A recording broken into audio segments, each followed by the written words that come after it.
The title of my discussion today, my topic is The Power of One. The Power of One. I'm going to put my glasses on. I'm trying to pretend like I can see this. Look at that. The power of one. There's something about that short phrase that is really appealing. It feels empowering, doesn't it? Like if you simply decide to do something, you can do it. All you must do is put your mind to it. Invest your energy. Just get up and go. Just do it, as Nike tells us. When I Google this phrase, the power of one, get this, it gets 152 million hits. So it seems this little phrase really resonates with people. We're going to see how this works. We got it? I told you, there you go. There you go, you got it. Now, here's what one of them says. It says this: you are the one that can make a difference. This next one says, you got it? Here we go. The power of one. Don't fall for the lie that one person can't make a difference. All powerful movements began with the actions of individuals striving for change. Your actions count. Be the change.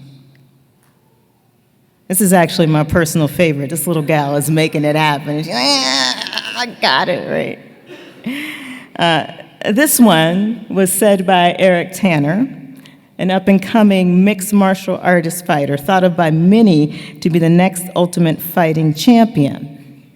You got to tell me what I'm pointing this to. There we go. Okay. Believe in yourself. Believe in your own potential for greatness. Believe that you can change the world. It is something that is within each of us. Believe in the power of one. Go to the next slide. Of course, individuals matter. No doubt about that. We can each choose to act in ways that impact the lives of people around us. But at least the power to achieve what the phrase, the power of one, promises, that is making a real difference, changing the world, achieving greatness. None of this can be done on our own. This evening, I want to present you with a different interpretation of this phrase, the power of one. I am going to talk about the sociology of power to provide some insight into how we can better understand where we get power and the real potential for the power of one. Along the way, I may perhaps challenge some of you in your assumptions about power. Then I will tie it back to how the church might reconsider what is meant by this phrase. Now, I'm going to slip into professor mode because that's what I am, so bear with me. And I'm going to introduce you to a few sociological perspectives that I hope will help you understand, at least in part, what we are facing as we attempt to be about just the gospel. Because you see, we are indeed up against considerable counterforces out there. If we don't know precisely what those counterforces are, if we don't understand the barriers to living out just the gospel, then we will never be able to achieve this. First, a really critical point. The power of one, as so many people tend to define it, is a myth. There's no such thing as the power of one. What social scientists and even neurologists recognize is that people don't live and thrive alone in isolation. Sociologists especially know that power does not reside in individuals. No, power resides in who we are connected to. People have power, yes. They have the power to make choices about what they will do. They have the power to make choices about what they will think. They have the power to make choices about what they will believe. They have the power to make choices about what they will feel. And we call this power to choose agency in sociology. Now listen, I by no means am saying everyone has the same amounts of power. Clearly, some people have more power than others. But the amount of power people have doesn't come down to them. Rather, the amount of power people have comes from other people. So you ask, how so? Well, that slide was up there. You can put it back up for me now. Power is basically the degree of freedom people have to do, think, believe, or feel what they want without other people challenging them or getting in the way. Let me repeat that. Power is basically the degree of freedom people have to do, think, believe, or feel what they want without other people challenging them or getting in their way. We learn this law of power early on in life, don't we? For instance, when we were children, we often would want to stay up all hours of the night. We had lots more playing to do. We wanted to stay up and watch more TV shows. But other people we're connected to, likely our parents, would challenge that choice. And they'd make it difficult for us to do that. And as children, we regularly bumped up against other people in our lives, challenging our ability to do what we wanted to do, when we wanted to do it, how we wanted to do it, over and over and over again. These were our parents, teachers, grandparents, school principals, and so on. They showed us just how little power we really had. Now, I don't know about you, but I walked off a number of times murmuring under my breath, they don't let me do anything. Yeah. Another example. You're a little older now and thinking about college. You go to the college fair. You learn about all these great opportunities. You do all your research and you land on your top choice. Yes, you're so excited. You are going to the Ohio State University. Now, of course, there's a catch. You just might be excited about going to your top choice for college, but someone or several someones at the school of your choice has to let you go there. It's not within your power to gain that opportunity. Other people determine the rules and policies that make it easier or more difficult for you to go to the school of your choice. Other people use their power to let you in or not. The many of you who are leaders, you probably already know from personal experience that you have about as much power as the people under you will give you. So the amount of power you have is directly tied to other people. The totality of your power ultimately comes down to how many paths you can pursue.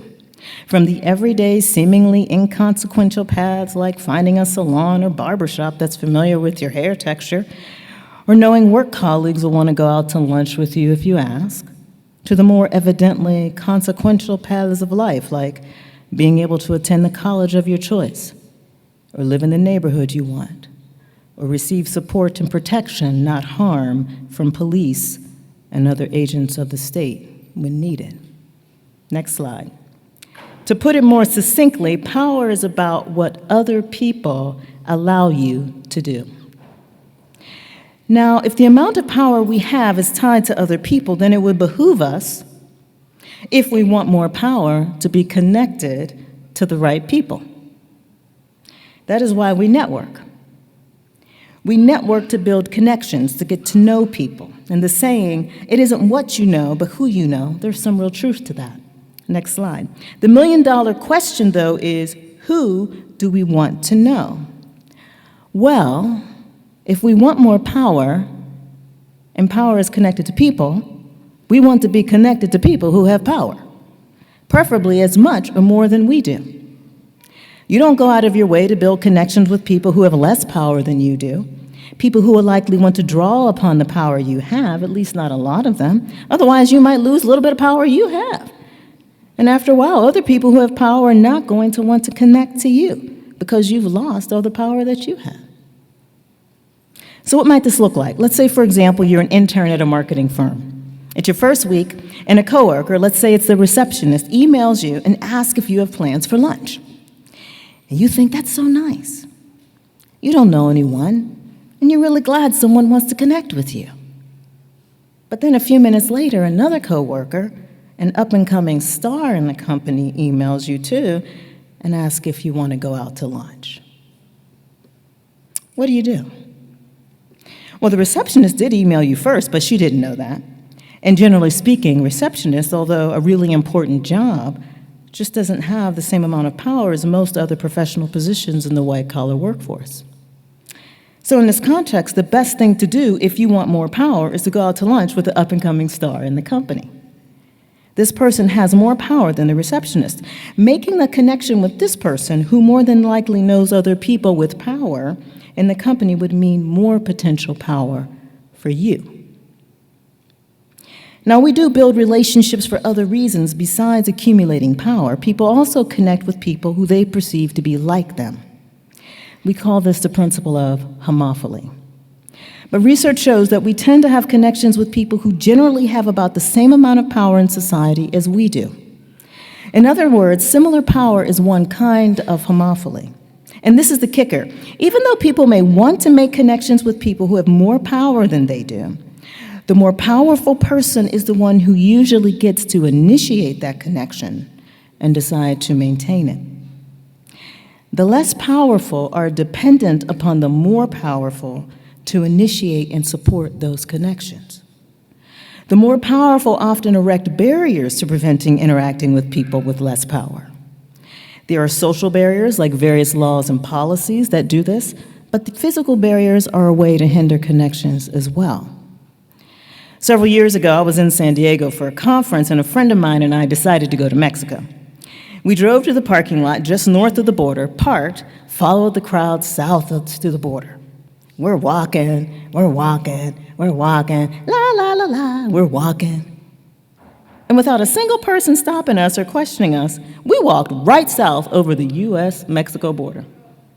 It was so easy, we had to ask someone where the border was, and they pointed behind us. But when we tried to come back north into the U.S., oh, let me tell you, it was a totally different story altogether. Long lines, walls, dogs, border police, guns, questions. And then we think about residential communities that are gated. Who is in those? Or the fact that more powerful people in our workplaces, our bosses, tend to have offices with doors, and so on. The more powerful have the power to block or initiate connection with the less powerful. So what do we know about power so far? Next slide. Well, one, power is the freedom to do, think, believe, or feel, next one, what you want without other people challenging you or getting in your way. More simply put, power is freedom. Power is freedom. Two, power is about what other people allow us to do, think, believe, and feel. So power does not reside in us, but in others. And three, people tend to be connected to people who have about the same amount of power as they do.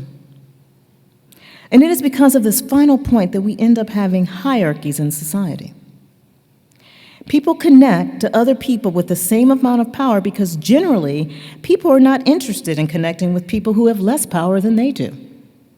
And this process happens over and over and over and over again.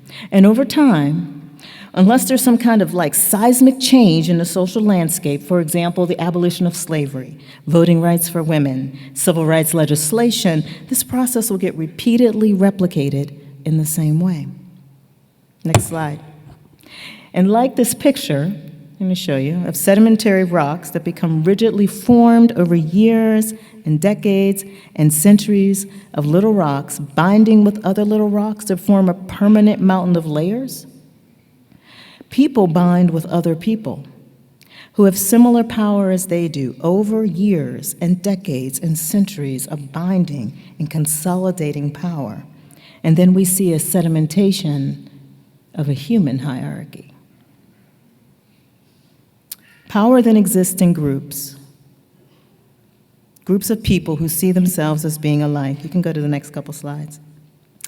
The deal is, though, with human hierarchies, when the layering is of a group of people on top of another group of people, and so on in society, we end up having some people who have lots of power. Again, that is the freedom to do, think, believe, and feel what you want without other people interfering, and other people having less or very little power.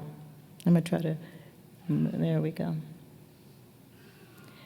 We call this distribution of power social stratification in sociology.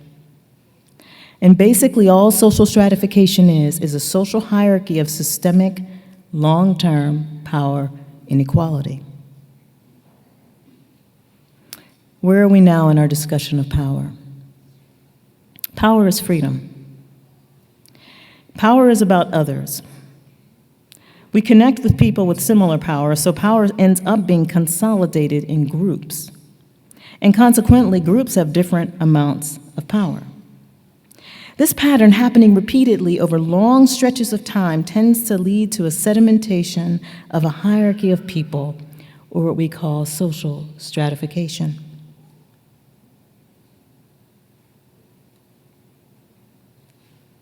There we go. Now, there are many different kinds of social stratification. The three main kinds of social stratification that we tend to focus on in sociology are racial stratification, class stratification, and gender stratification. And we have a whole section in our professional organization specifically dedicated to studying race, gender, and class. Now, I fundamentally believe we have lots of work to do in all these lines of stratification. But I'm going to focus on race because that is what I was tasked to do here at this conference. So, what is racial stratification? Well, before we talk about what racial stratification is, we have to talk about what is race. Race is when meaning is given to what people look like. Often race and ethnicity are treated like they are the same, but they are not. Race and ethnicity differ in very important ways. Because you see, ethnicity is not about giving meaning to what people look like, it is rather giving meaning to culture. That is a group's way of doing, thinking, believing, and feeling. Ethnicity is about developing a collective sense of a we, an important way of building community. Actually, religion is and has historically been a central way in the United States through which ethnic groups build and reinforce their ethnic communities. That is because within religious space in America, ethnic groups can set up rules of governance how they want, play the kind of music they want, do sermons how they want, serve the food they want, celebrate the holidays they want, socialize their children how they want. They can purport their view of the world. In other words, they can produce and reproduce their ways of thinking, believing, doing, and feeling. They can cultivate their sense of a we. In fact, many minority groups use religious space to do this. For groups with less or little power in the United States, the right and principle of separation of church and state is a really good social fact, because religion is the one space where people with little power have been able to create a safe space to not only practice their religion, but care for and love one another, to build community and relationship. From enslaved people during the antebellum era to European immigrant groups and African Americans of the early and mid-20th century to Asian and African immigrants of the 21st century, religious space has been and continues to be a critical site of safety.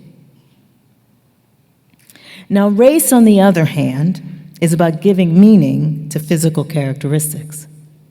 The characteristics we pay special attention to are arbitrary, and they're just a few: skin color, hair texture, phenotype. So where ethnicity is about using culture to establish a group identity and a sense of a we, race is about establishing other people's worth and capacities. The group of people who get to establish other people's worth and capacities are who? Yes, you got it, I'm sure, the people with the most power. So what does all this mean? The primary purpose of establishing race is to establish a hierarchy of power according to what people look like. In other words, all race is a trumped-up justification by those with the most power to make sense of using their power, to keep their power, and to stop others from having more power. I'm going to say that for you just one more time. All race is a trumped-up justification by those with the most power to make sense of using their power to keep their power and to stop others from having more power. Racial stratification, then, is a systemic, well-established human hierarchy that is based upon what people look like. The racial stratification system in the U.S. is so pervasive that it seems so very natural that certain people have more freedom than others. Now, what seems so natural to us is based upon a long history of codifying race.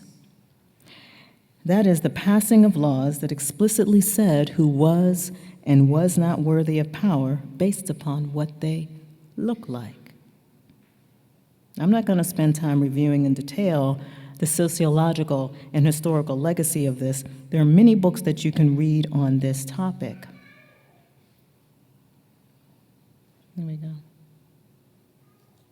There we go. Briefly, though, we can just point to slavery and Jim Crow laws, the policies and laws that legitimated the genocide and segregation of American Indians.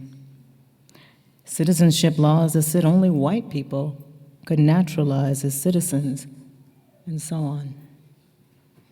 And even though these laws that explicitly stated what racial groups were and were not worthy of certain forms of power are no longer on the books, we still see pervasive and persistent racial inequality in many areas of American life. There remain substantial differences in social outcomes across racial groups as it relates to unemployment rates, educational attainment, income, wealth, health. The list goes on. But it is the rates of incarceration that are absolutely alarming. Today, Black men are incarcerated at a rate that is well over 6 times that of white men.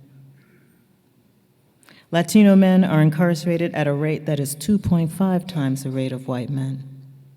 And the differences in these rates, they've actually gone up since the Civil Rights Movement. When we talk about being about just the gospel, what we must grapple with, what we must deal with first and foremost is that we are facing a system of power that touches every area of our lives, whether we are aware of it or not. This system of power that is based upon what people look like, we take it for granted. We take it for granted that certain groups have more freedom. That is, more power to do, think, believe, feel what they want without interference from other racial groups. Now, if you hardly ever or maybe never have to think about or question if it's okay to think, believe, feel, or do what you want, when you want, how you want, you're most likely a member of the powerful racial group. What a privilege it is to live so free that you can take this freedom for granted. But we must see the system of power and privilege, not take it for granted, if we are going to be about the gospel. For the system is so very good at resisting the gospel at every level of social life, from where we live, to where we work, to what church we go to who we befriend, to who we marry, or whether or not we get sentenced to go to prison. I and other colleagues as well have talked about this matter in some of our writings. If you want more thorough discussions of what I've been talking about thus far, I suggest picking up my book, The Elusive Dream, or Against All Odds, which I wrote with one of my friends and colleagues, Michael Emerson and Brad Christensen. I also want to recommend Radical Reconciliation, written by Alan Bosek and Curtis DeYoung. Now, diversity is often presented as the cure-all to living out the gospel. If we're diverse, we've made it. Now, we sociologists who study racially diverse churches know of some strategies that churches and pastors have done to manage or increase diversity. Here we go. Some of these are downplaying ethnic differences and emphasizing that everyone's a Christian, being sure to have a particular mix of music styles, celebrating people's cultures at annual church events, Being sure to have people who reflect the diversity of your congregation regularly up front of the church during worship services and other church events. Diversify your leadership.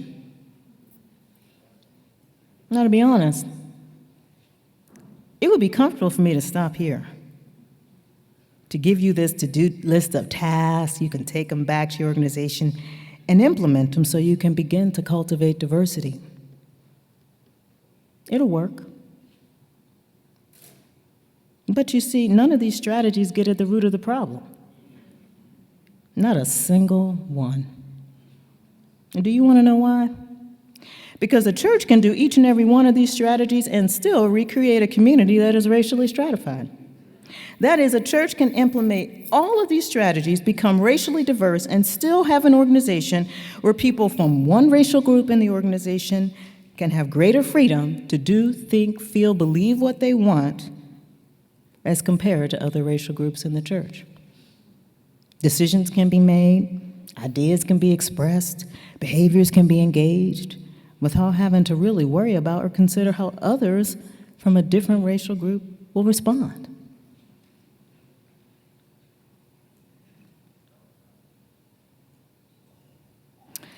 But you see, if what we have is diversity strategies, let me take that back, there we go, plus power and equality,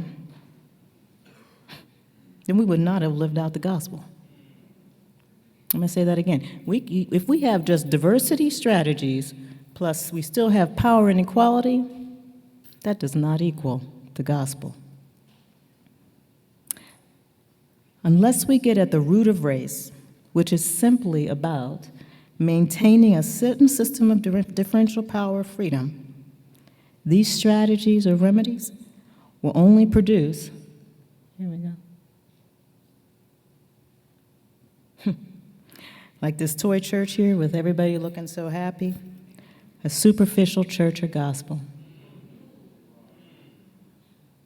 It's my guess that nobody wants that, at least here. This power and equality stuff is a bit of a conundrum. It's a doozy because it's so entrenched in how we do life. And you know what many of us sociologists stay up late at night trying to figure out? How do we undo this inequality? How do we dismantle long-term, entrenched, systemic social hierarchies of power? We dedicate lots and lots and lots of time and intellectual energy grappling with this very issue. And that is because there's no country on earth that's not socially stratified in some way. Now, the amount of power and equality between groups varies from country to country. In other words, the differences in the amount of power between groups in one society might be greater or lesser than the differences in the amount of power between groups in another society. But still, social stratification persists. Social stratification is endemic to the human condition. Or perhaps put another way, social stratification is how the world goes about getting and keeping power. But you see, brothers and sisters, and I'm going to take my professor hat off right now, and I'm just going to talk to you sibling to sibling. As another person simply saved by grace and loved by the Almighty, and share with you how I see the gospel. That is the good news through the lens of a sociologist. And this is what I want to say. From what I understand about being a disciple of Christ, we are not to be like the world. Often when I hear people say this, the context seems to be about individual behaviors and practices, whether you go to parties or not, whether you smoke or not, whether you dress a certain way or not, whether you listen to certain music or not, whether you gamble or not, whether you voted this way or not. Being of the world comes down to following the wrong list of rules. But I think the gospel just isn't about the I, but the we. Maybe it's mostly about the we. As a sociologist, when I read the gospel, I think that not being of the world has a far more radical meaning than what behaviors I should or should not be engaging in. You see, as I read the gospels, I repeatedly see Jesus challenging the power structures of that time that oppress and restrict people, whether that be the religious power structure set up by the Pharisees or the power structure of the Roman Empire. Take, for example, the time Jesus responds to his disciples who were bickering amongst themselves about who will have more power and stature in heaven. Or Jesus says to them, as recounted in Mark 10:42-43, "You know that those who are recognized as rulers of the Gentiles lord it over them, and their great men exercise authority over them." After pointing out the abuse of power of the Gentiles, he then says this, "But it is not this way among you." It is not this way among you. I take that to mean we people who are saved by grace and loved by the Almighty, we don't use and abuse power. Paul breaks it down another way for us in Galatians 3:28 when he writes, "There is neither Jew nor Gentile, neither slave nor free, nor is there male and female." There is no racial stratification, class stratification, no gender stratification. There are no power structures where certain groups of people have more power than other groups of people. And why is that? Well, right after this it reads, "For you are all one in Christ Jesus." If our equal stature before God is still not clear, then take, for example, when Paul writes in Romans 3:23, "For all have sinned and fall short of the glory of God." And yet again, we are reminded in Ephesians, "For by grace you have been saved through faith, and not of yourselves. It is the gift of God, not as the result of works, so that no one may boast." I don't know about you, but what I see over and over and over again in the Gospels and epistles of the New Testament is God telling us we are all on equal standing. The power structure set up by the Pharisees, that's not of me. That power structure set up by the Romans, that's not of me. Racial stratification, class stratification, gender stratification, none of these are of me. That's some really good news. This is especially good news for people who don't have lots of power or freedom within the systems of power set up by the world. Maybe, just maybe, if you and those in your group have a lot of power according to the standards of the world, if the power structures of this world mean that you and those in your group have the freedom to think, do, believe, feel what you want without hardly ever having to wonder or experience someone from another group getting in your way, maybe like it was with the rich young ruler, this is not such good news. Or at least living out the good news is a bit more challenging. But for me, a person who's of a racial group with relatively little power according to the world, a person who's of a gender group with relatively little power according to the world, a person who was born into and raised in a class stratum with little power according to the world, that all of us have sinned, that no one can boast, that we are all one in Christ Jesus, this is some awesome news. And you know what? It says this in Mark about Jesus' response to the rich young ruler. It says, Jesus felt a love for the rich young ruler who was so ready to follow him. And he said to him, "One thing you lack. Go and sell all you possess and give to the poor, and you will have treasure in heaven, and come follow me." Jesus tells the rich young ruler to give away his power, his freedom according to the world's standards. He tells him to follow him. What does that mean? That means he'd have to break ties with other powerful people and people who respect his power in this world and associate with people who have less power according to the standards of the world. Thank God, though, that this story ends with Jesus saying, "All things are possible with God." This story reminds me of something I read in Romans 12.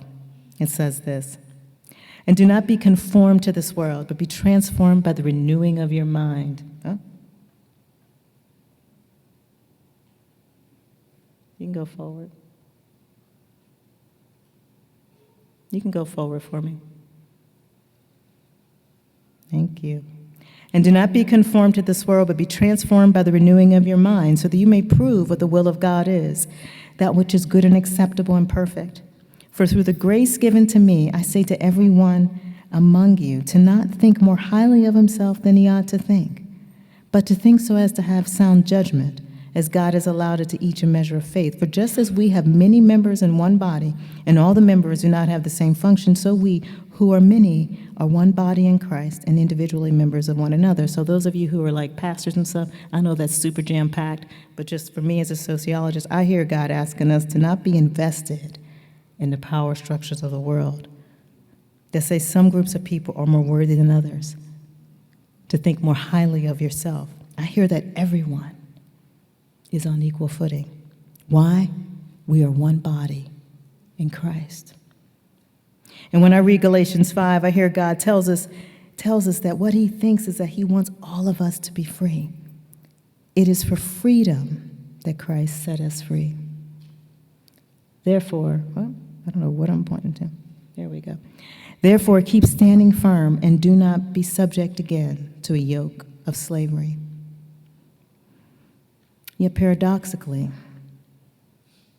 and what is so hard for any of us really, regardless of how much power we get from the power structures of the world, is we're all susceptible to investing in them. Christ died for our freedom, but then he asked us to lay that freedom down. At the start of Romans 12, God petitions us, saying, by the mercies of God, to present your bodies a living and holy sacrifice, acceptable to God, which is your spiritual service of worship. He asks us to give up our power, our freedom. But right after this, he says, do not be conformed to the world. So what does one look like? Jesus prayed about this in John. He prayed for those, let me see if I can get there we go. He prayed for those who will believe in me through their message, that all of them may be one, Father, just as you are in me and I am in you. Then the world will know that you sent me and have loved them even as you have loved me. That all of them may be one, Father, just as you are in me and I am in you. Then the world will know that you sent me and have loved them even as you have loved me. I love about this scripture is it says we're to be one with God, with Jesus. All of us are to be one with God. All this is so that the world knows that those power structures, that system of race that gives some groups of people lots of power and other groups of people less power, are not of God. We are to be one so that people know that God loves them, that God loves them. That was your shout right there. I think you missed it. That's okay. That's okay. And unlike in the world where we seek to connect to other people who have power according to the power structures of the world, unlike in the world where the powerful get to choose to initiate connection with the less powerful, God set it up so that we, the powerless, get to choose to be one with the one to whom all power has been given in heaven and in earth. We, the powerless, get to choose to be connected to the one who is all powerful.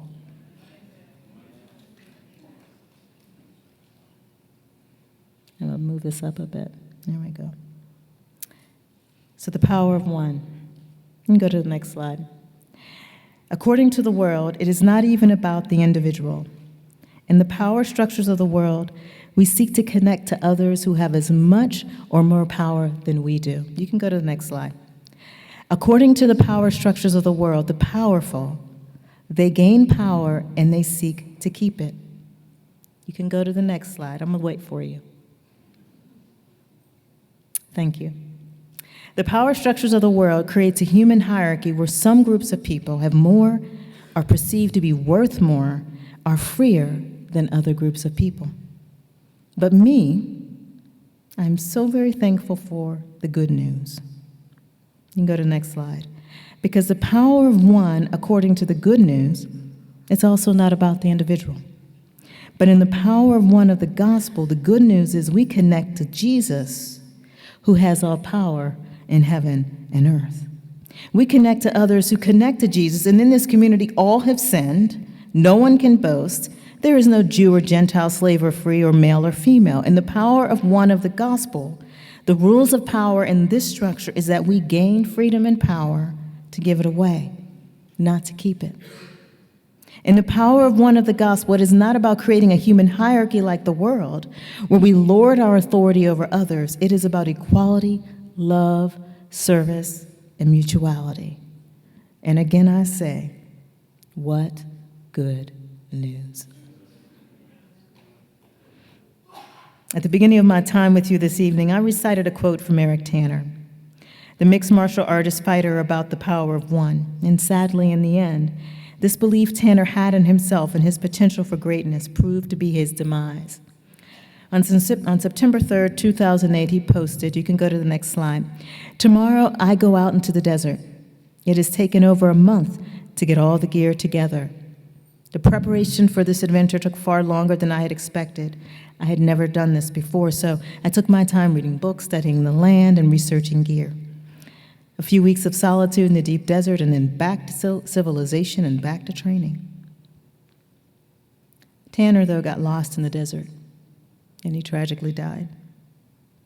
He learned the hard way in the last moments of his life how very limited the power of one is. As I close, I want to encourage us to not get seduced to fall for the myth of the power of our own capacity and strength. I want to encourage us to not be seduced into supporting and investing in the power structures of this world. Rather, I ask you this: do you want to be one according to the power of the gospel? Do you want to be one according to the power of the gospel? Well, then it's time, as Nike says, to just do it. Thank you.